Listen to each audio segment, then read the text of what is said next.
This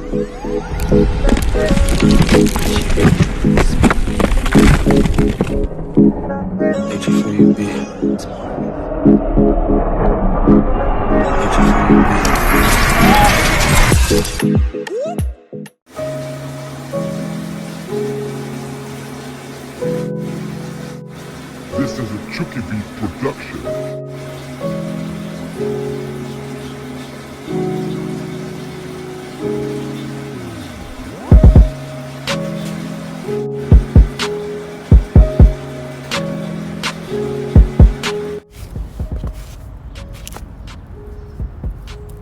Okay, I haven't talked to my father's side of the family all my life.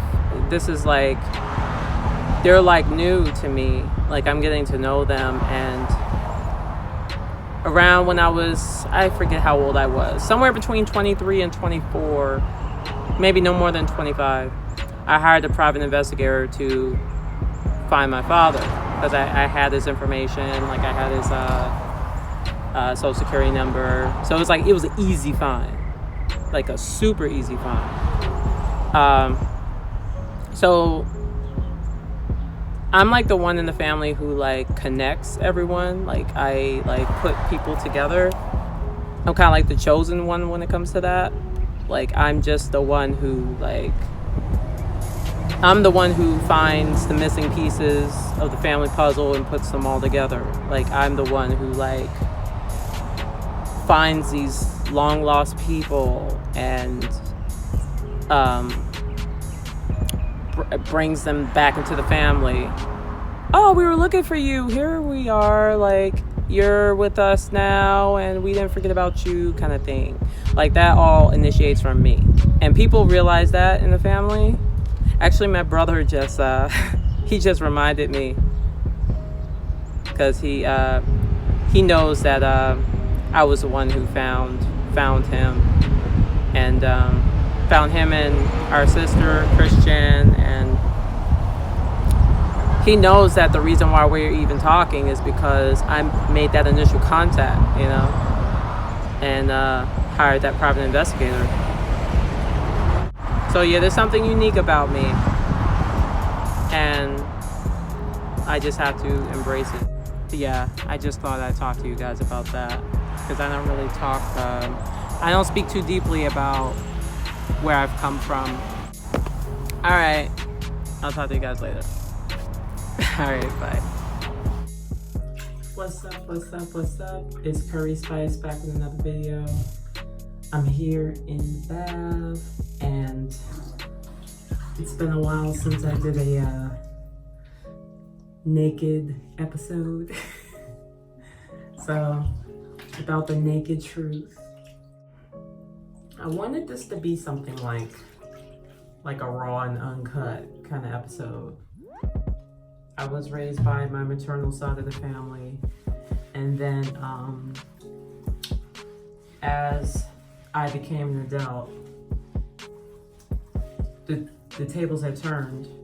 I ended up just not really speaking to my maternal side of the family as much, hardly at all. And then I ended up transitioning over to the getting to know the paternal side of my family. So right now, a lot of the family I speak to is like all on my father's side, pretty much. With the exception of my mother, who I just recently got in contact with again after months. So there was a lot of miscommunication in my family. So yeah, because I come from dysfunction, definitely some dysfunctional things going on. So I actually found my father, like my parents never raised me. If you've watched my other videos, the reunion video covers it for the high school reunion. So I was saying that my grandmother raised me, and so she was my guardian. So that means my mother and my father were they were teenagers at the time, like around 16 or so, and they just couldn't afford to take care of me. So that's when my grandmother took over until she passed away. And then I actually found my father and my only sister, where we both share the same parents. I found them both through a private investigator. And I found my father first because he was the easier find. I had his social and I had his name. So it was just super easy to find him. So it was only in a matter of minutes, and it was only like what, $59. So that's how I ended up getting to know my sister and my brother that I featured on my Jones Beach episode when I went on the New York trip. So those are the siblings that I met after reuniting with my father. My grandmother didn't really trust my parents.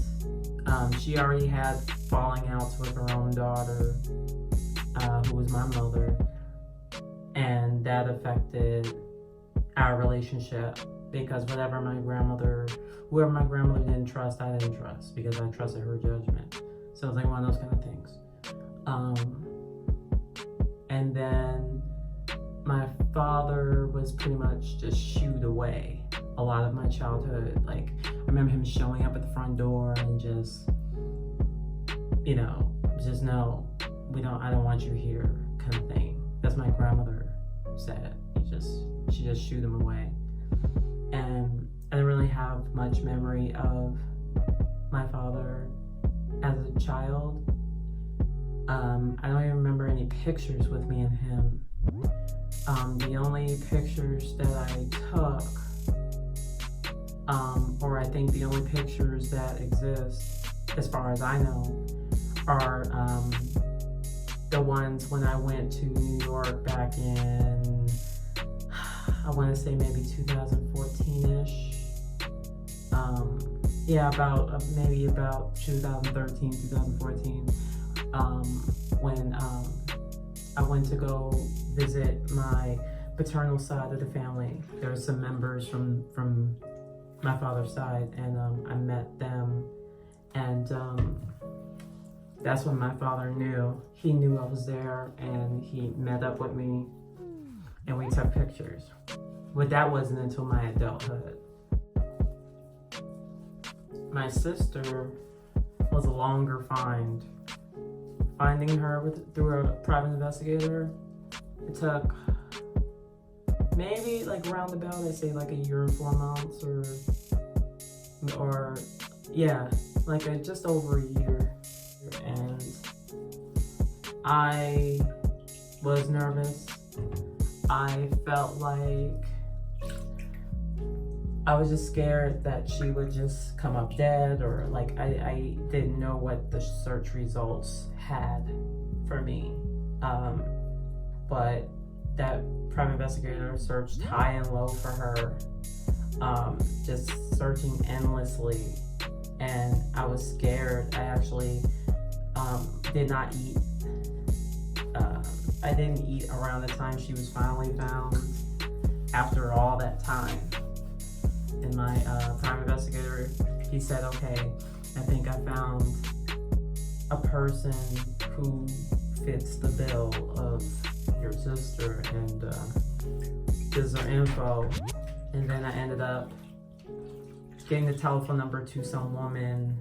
He gave me the telephone number to someone who my sister was associated with, and it wasn't her when I called. My sister didn't pick up the phone, but I left a message, and that person I left a message with contacted my sister, and then from there, that's when shortly my sister called me back, and then we built a relationship from there. Like when my sister realized, like, wow, this is you calling for me and looking for me, like you found me after all these years kind of thing. And it was very surreal. I was so nervous. I was very nervous about her well-being, you know. I was afraid that she may have been dead, but it worked out. It actually worked out. She's married with children, and like, she's living very well in a different state. I'm not gonna tell you which state. So I'm really not sure if the private investigator who helped me find my family, I don't know if he's still working. I can give you his name. I'm not exactly sure about how to find him now because I haven't been in contact with him for years because there was really no need for me to contact him. But I can maybe find his info and then link it down below, and then just good luck with it. If you're able to get a hold of him, then just tell him that Melissa Currie-White sent you. He doesn't know me as Curry Spice, unless he did a background check on me. But why would he need to do that? I made sure I could financially afford it before I went ahead and tried to search for my family.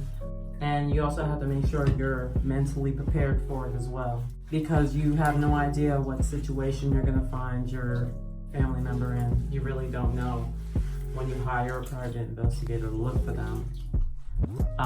You don't know about their mentality, you know, like there's some things to be put at risk. But I wouldn't necessarily say, like, don't try to find your loved one. I wouldn't say that. If you have that burning desire to know, then you should go for it, definitely. For me, it was a bucket list kind of situation where I had to know. Like, I had to know how she was doing, and that's why I went that extra mile, you know? Because I felt like I owed it to her, and I owed it to myself.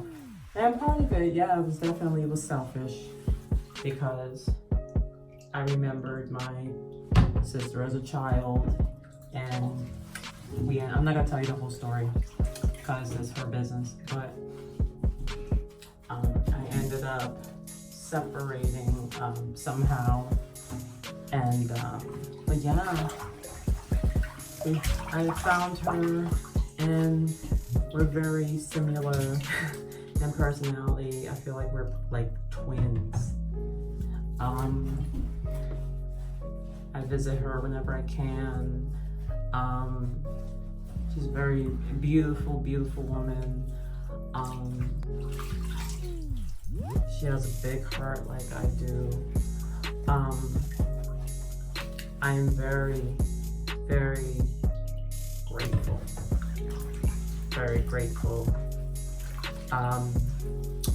You know, I actually lost track of how many years it's been. So I'm thinking this has to be at least 13 or 14 years ago when I found my sister. Yeah, about 13 or 14 years ago. Yeah, I mean, you can definitely do a search if for some reason you're not able to find the person you're looking for. Yeah, you could definitely search Google, look for private investigators, see which one works in your budget, make some calls, talk to some people. I just really lucked out with the private investigator I found, and yeah, I lucked out big time. I'm not exactly sure if there's any kind of scams out there, private investigator wise. I really don't know, because like I said, I've only had one private investigator to help me find those 2 family members. And then those 2 family members led to more family members that I met that were linked to them, and like, you know, so But definitely, like, if you have any questions for me regarding this, just comment in the section down below. And one thing I would like to know is, yeah, if you had a long lost relative, would you want to find them and actively search for them? Or would you be too nervous because you're afraid of what current situation you might find them in? Whether it's like mentally or physically, and you decide that maybe they don't want to be found, so you just leave it in God's hands or whoever's hands. So let me know that in the comment section down below, because people have tried to shy me away from finding my family. And they said, how do you know that they want to be found? And I thought about it, but then it was like, I had to know for myself. Like, call me selfish, but it's something I had to know for myself. Definitely something I had to know. So, but I'm very grateful that I did that. And in life, there's always going to be some kind of challenges. There's always going to be some kind of like mental welfare or warfare, whatever you want to call it. There's always going to be something like that. Even with myself, there's going to be some kind of mental warfare. Always, you know? Nobody's perfect. It's always something. So, like, getting through it, that's the part that matters. Did you conquer it? That's the part that matters. We all have baggage. We all have baggage. So, that's pretty much it for this episode. And as always, looking forward to spicing up your life one episode at a time. I'm going to finish up my bath because I do not want to get banned from YouTube. Bye bye.